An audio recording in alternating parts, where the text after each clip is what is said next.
Guardiola has not been for a moment like this in his managerial career. Man City have lost 9 of the last 12 matches, as many defeats they suffered in their previous 106 fixtures. At the end of October, City were still unbeaten at the top of the Premier League and favourites to win their 5th successive titles. Now they're 7th, 12 points behind leaders Liverpool, having played a game more. An incredible fall from grace and left people trying to work out what has happened and whether Guardiola can make it right. After discussing the situation, with multiple people and people looking into it, how can the City crisis be solved?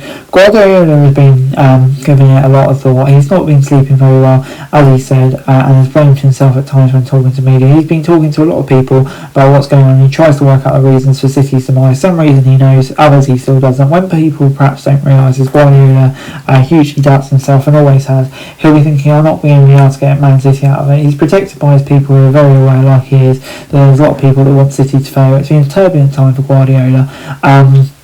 And yeah, we've seen marks on his head, scratching his head and stuff like that. A gesture of nervousness. Normally nothing happens, but on that day one of his nose was far too short. So after talking to the players in the changing room where he scratched his head because of his usual agitated gesturing, he went to the news conference and yeah, I was obviously asked about it and made a silly remark. Guardiola was having a footballing debate with Kyle Walker with the stuff like that on his nose. There's also remarkable news that after Manchester derby, he didn't know what to do. It's partly true and partly not true. Instead, ignore the fact Guardiola suggested he wasn't good enough. He actually meant he was not good enough to resolve the situation they were in. There's obviously logical explanations for the crisis, and the first one's Rodri.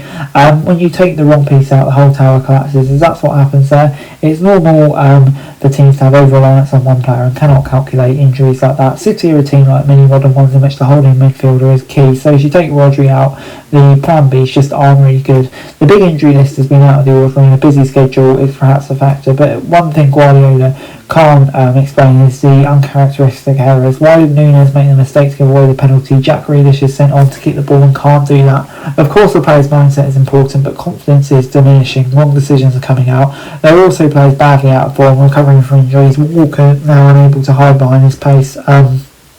Kevin De Bruyne is struggling. Gundogan's maybe past his best. Some of the players were only meant to be playing one game a week, but you know it's all leading to dominoes effects to the point that they need to play more. Haaland isn't getting the service to score, and Jack Guardiola has never protected his players. He's not criticised them, and he's not going to do so. They won everything under him.